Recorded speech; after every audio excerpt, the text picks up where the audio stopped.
جب موٹی بلی نے جنگل میں پارٹی رکھی تو ہنسی کا طوفان آ گیا۔ ایک دفعہ کا ذکر ہے، ایک گھنے جنگل میں ایک موٹی سی بلی رہتی تھی جس کا نام تھا موٹی بلی۔ موٹی بلی کو کھانا بہت پسند تھا۔ وہ ہر وقت کچھ نہ کچھ کھاتی رہتی، کبھی بسکٹ، کبھی دودھ اور کبھی میٹھے میٹھے پھل۔ ایک دن موٹی بلی نے سوچا، مزہ تب آئے گا جب سب دوستوں کے ساتھ ایک زبردست پارٹی ہو۔ یہ سوچ کر وہ اپنے دوستوں کو بلانے نکل پڑی۔ سب سے پہلے وہ بندر بھائی کے پاس گئی۔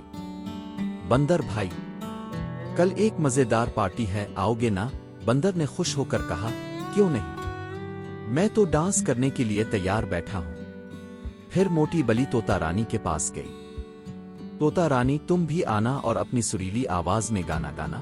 طوطے نے پر ہلا کر کہا، پارٹی؟ واہ، میں تو مائک لے کر آؤں گا۔ پھر وہ ہرن آنٹی اور کچھوا چھوٹوں کے پاس گئی۔ دونوں نے مسکرا کر کہا، ہم ضرور آئیں گے۔ اگلے دن سب نے مل کر پارٹی کی تیاریاں شروع کر دیں۔ بندر نے غبارے لٹکائے، طوطا رانی نے موسیقی کا انتظام کیا، ہرن آنٹی نے مزیدار مٹھائیاں بنائیں اور کچھوا چھوٹوں نے میزیں سجائیں۔ اور موٹی بلی، وہ سب کچھ چکھ رہی تھی، ذرا سا یہ، ذرا سا وہ، پارٹی کے لیے ٹیسٹ کر رہی ہوں، اس نے مزے سے کہا۔ شام ہوتے ہی جنگل کی سب سے زبردست پارٹی شروع ہوئی۔ موسیقی بجی، روشنی چمکی اور سب نے خوب ڈانس کیا۔ بندر بھائی کے مزیدار ڈانس پر سب ہنس ہنس کر لوٹ پوٹ ہو گئے۔ طوطا رانی نے گانا گایا، جنگل میں آئی ہے مستی کی رات، دوستوں کے ساتھ ہے سب کچھ خاص بات۔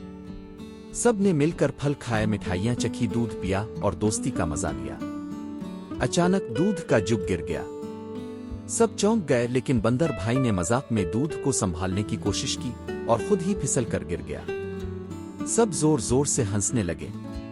آخر میں موٹی بلی نے سب کو گلے لگایا اور کہا، جب دوستی ہو ساتھ تو ہر پارٹی ہوتی ہے خاص۔ اور آسمان پر ایک خوبصورت چھوٹا سا رنگ برنگا قوس و قزح نمودار ہوا، جیسے دوستی نے اپنا جادو بکھیر دیا ہو۔ سب نے مل کر نعرہ لگایا، موٹی بلی زندہ باد، جنگل کی پارٹی لاجواب۔